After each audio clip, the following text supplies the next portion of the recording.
Today you are coming with me to walk around my neighborhood and go to the bank and the post office so that you can immerse yourself in real life English. No amount of AI English classes or training will prepare you for the real world. So by the end of this real life English lesson, you are going to be able to go out into the real world and use English with confidence. If you're new here, hi, I'm Vanessa from speakenglishwithvanessa.com, and I have been teaching real life English here on my YouTube channel for over the past 10 years. To now more than 7 million of you. I can't believe it. Thank you so much.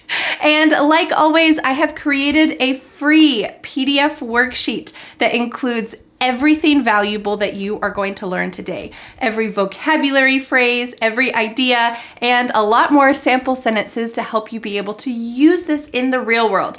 But I have also included one special bonus that many of you have told me you have loved, and that is a speaking practice. So when you download this worksheet, you will get access to the free speaking practice so that you can practice using this vocabulary out loud, practice speaking and imitating my voice with me, and you'll be able to remember what you've learned. So how can you get this worksheet plus the free speaking practice? All you need to do is click on the link in the description, enter your name and email address, and voila, just like that, the worksheet plus the bonus speaking practice will land in your email inbox. This is my gift to you. All right, are you ready to get started? Let's go on a walk around my neighborhood and remember back to a time when my daughter was just a tiny little baby. Let's go.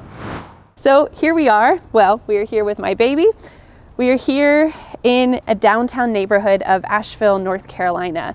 And the only thing you can see right now is probably this gigantic retaining wall.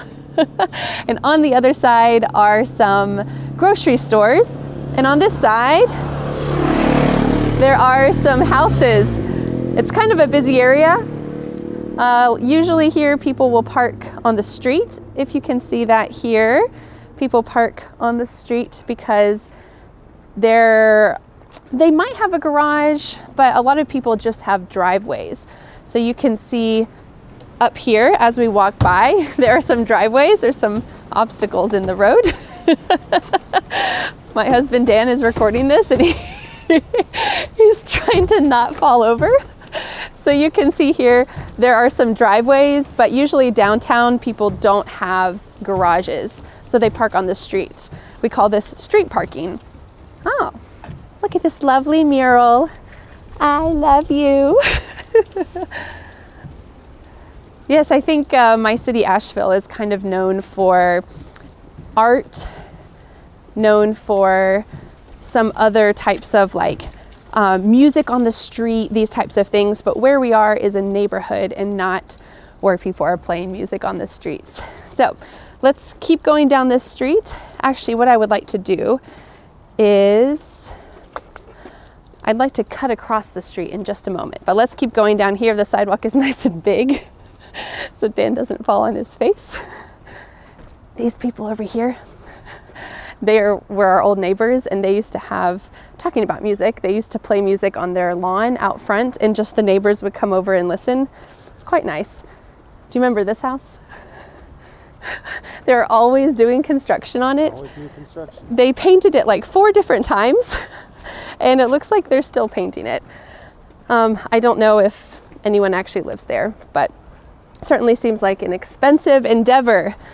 All right, we're coming to the end of the sidewalk. Let's see if we can cross the street. We'll go past the old apartment building we used to live in, and you will see one of the most exciting houses in all of Asheville, in my opinion. So let's see if we can cross the street. There she goes. All right, let's go over here. We're going to go down the street, away from the grocery stores, and this is a lovely apartment complex. This is where we used to live. Our old home. We don't live there anymore. In the US, a lot of apartment buildings are new, as in they were built within the last 30 or 40 years, but this building is over 100 years old. I think the 1920s, which for the US is pretty old. All right, are you ready for something very exciting? It is coming up right here. Some might call this an eclectic house.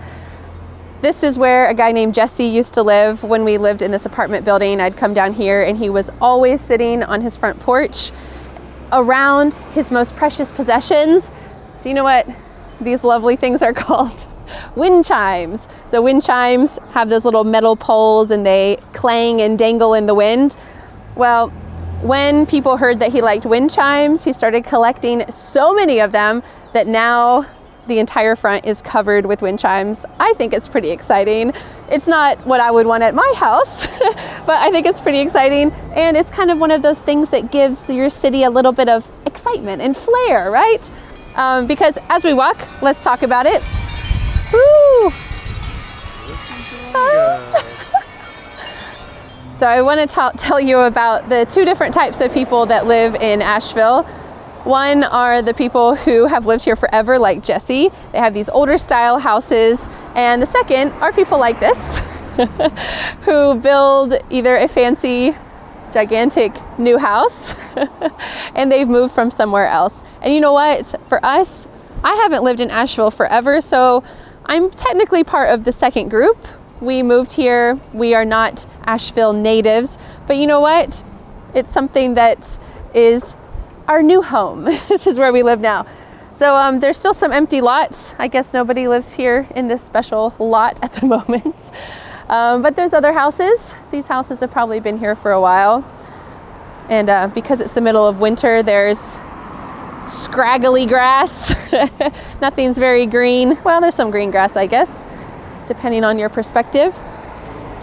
In the US, we have these big trash bins that we use to collect trash and recycling. And on certain days, the trash collector will come and you wheel them. We use that verb to wheel. We wheel the bin to the road and the trash collector comes and dumps it into the back of the trash or recycling bin. We never sort recycling in North Carolina. It's just everything in one recycling bin. Glass, paper, anything like that. It's all just in one spot. Oh, you have to look over here and see this amazing tree. Isn't this tree so cool? Has this giant bulbous, I think it's probably not healthy because of that giant bulb, I'm not sure. But this tree is so magnificent, especially in the springtime with all of the leaves. And I love that it's on the hillside. So cool. I love those little things in a city.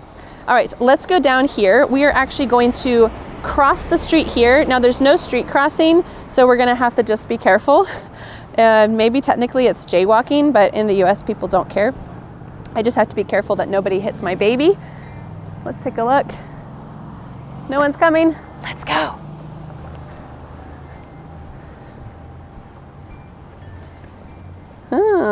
So here we're going to go down the street and cross what's called 5 Points. This is the 5 Points neighborhood in Asheville.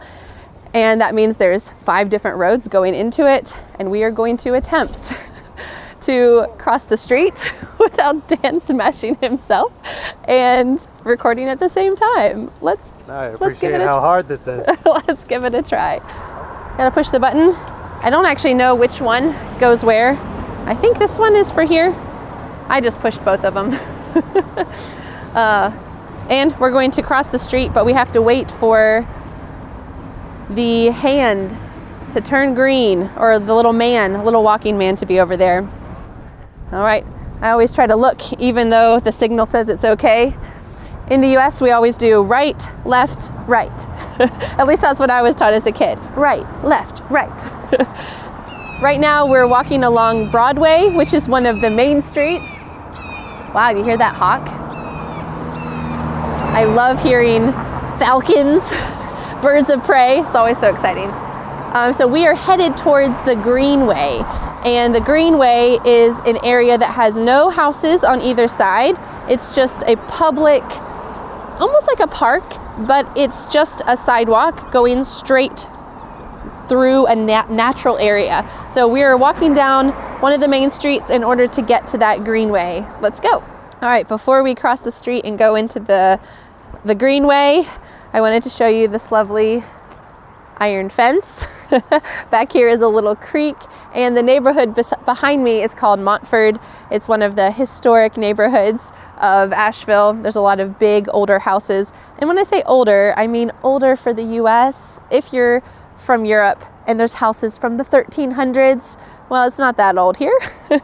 But for the US it's old, and I feel like the US doesn't really do a good job of preserving historical places. So when there are historical places to see in the US, it's kind of special. All right, let's cross the street and go to the Greenway. There is indeed a little crosswalk here, so hopefully it's okay. And this area, a lot of people jog here. I used to go for a run here when we lived in this neighborhood. It is really popular for walking dogs, just for going for a walk. But there is one thing that probably I wouldn't go here after dark still. That might just be my own personal preference, but it does feel a little bit like there might be sketchiness after dark. So I generally try to just do those types of things, especially where you're not near other people. Like, this is somewhat isolated, especially other parts of the Greenway. You're kind of isolated from the neighborhoods and whatnot. I don't really want to be there after dark alone or with my baby. But in the daytime, this is a great place to go for a walk.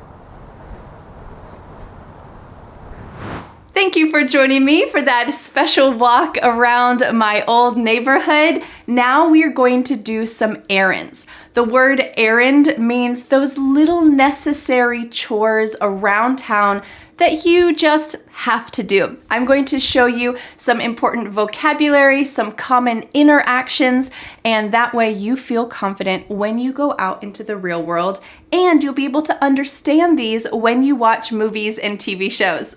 Let's go.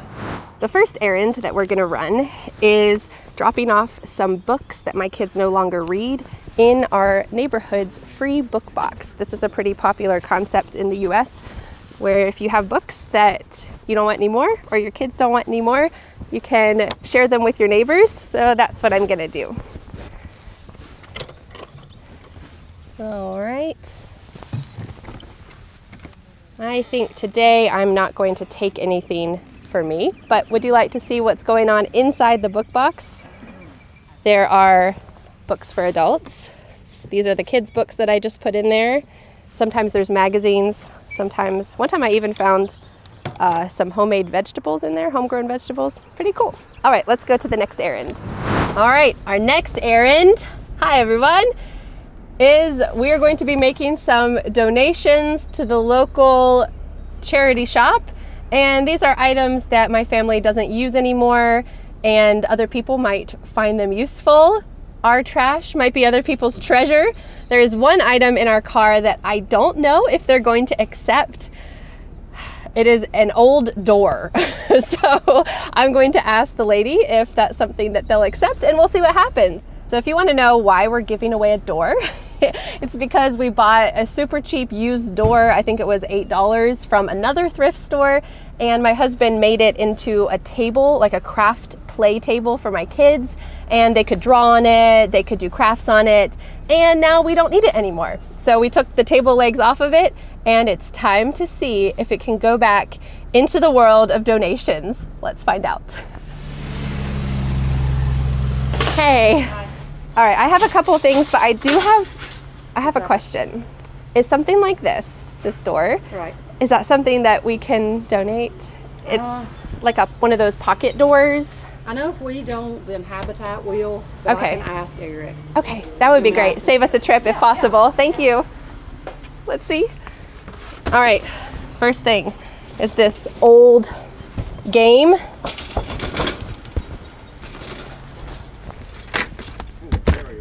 Second thing, a dartboard, another game. Third thing is this little basket. No, they send them all to Habitat. Oh, okay, well, I'll just go over there then. Okay. Okay, thank you. Alright. It's all right. And this is for children. I know you guys don't take baby stuff, but No, we do. Kid stuff's okay? Yeah. Oh, okay, cool. All right, so one can, maybe this can be some treasure. Never know. Okay, thank you so much. Have a good day. All right, let's go across the street and donate this door to the other charity that takes doors, apparently. Let's go. So I was wondering, a couple years ago I got this door here. Yeah, Can I return it? Yeah. All right. I mean, you can donate it back. Yeah. we have loved it and used it well. Oh, nice. It does have some markings on it. That's okay. We used it as a table. Yeah, absolutely. Okay. Awesome. Thank you. You got it. You have a wonderful day. Thanks, you too. All right, our next errand is to go to the bank, and I need to deposit some checks that we were given. One of them is a tax check. One of them is a check given to Dan, my husband, from his grandparents for his birthday. It's kind of an American tradition. I don't know if it's a tradition, but in my family and in Dan's family, grandparents like to give their grandchildren some money for their birthday, and the older generation will often use a check to do that. So we have to deposit it in the bank, and let's go. Let's see what happens. I'm going to use the drive-through to show you the true American experience, and I'm not exactly sure what's going to happen, but let's just give it a shot.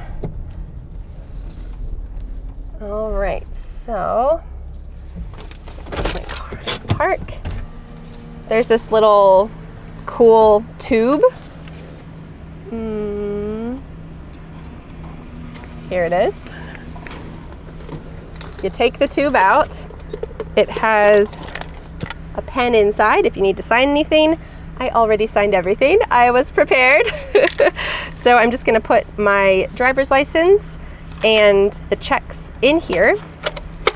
Close it up. Watch this magic. Are you ready?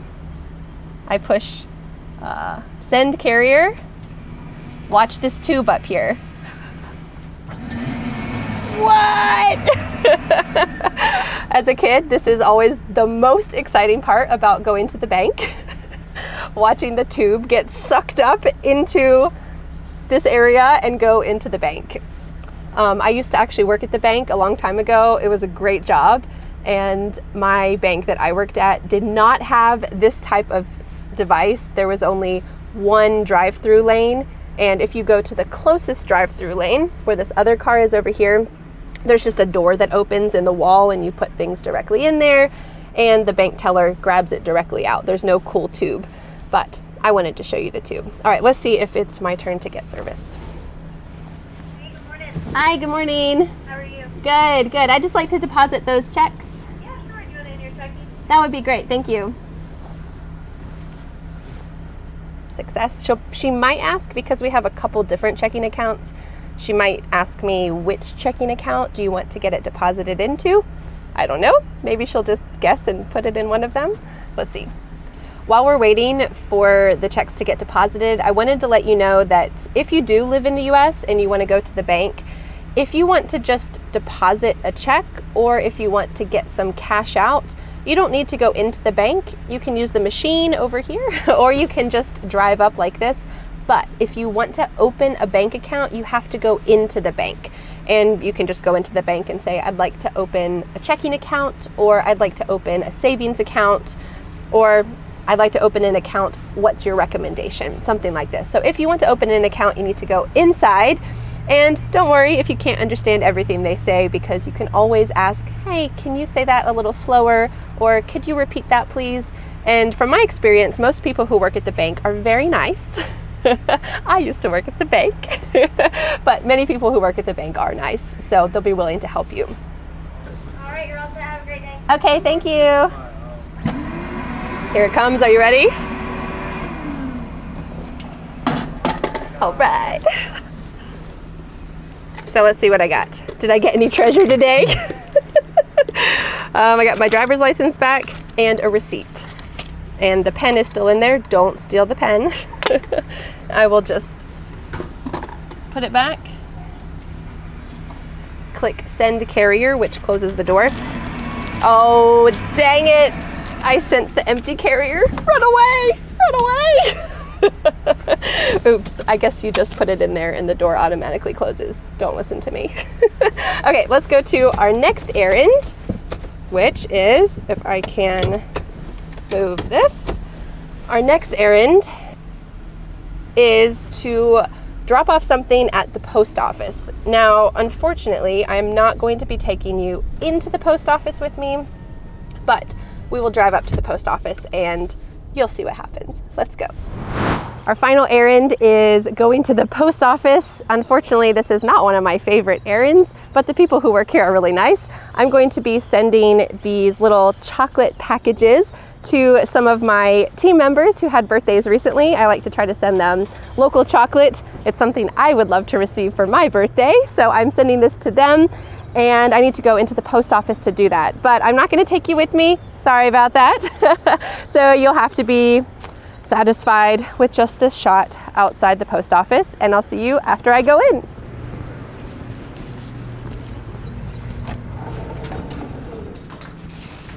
All right, I just finished at the post office and I sent those lovely gifts to 2 of my team members. Thank you so much for joining me today to run some errands. Running errands isn't my favorite activity, but it's certainly a necessary part of life. So I hope that you learned some useful English phrases for daily life in today's lesson.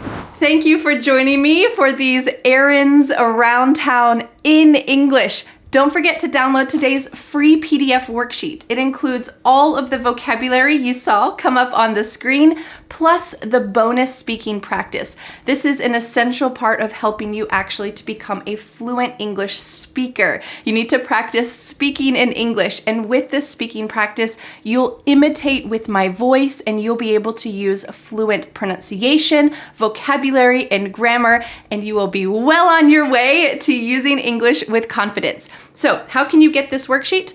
All you need to do is click the link in the description, enter your name and email address, and voila, just like that, it will land in your email inbox.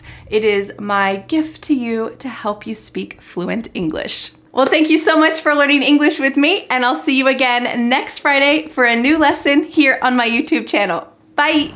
But wait, do you want more? I recommend watching this video next, where you will join me around town at the grocery store, the pharmacy, and the gas station so that you can continue to immerse yourself in the real world to be able to use real life English. I'll see you there.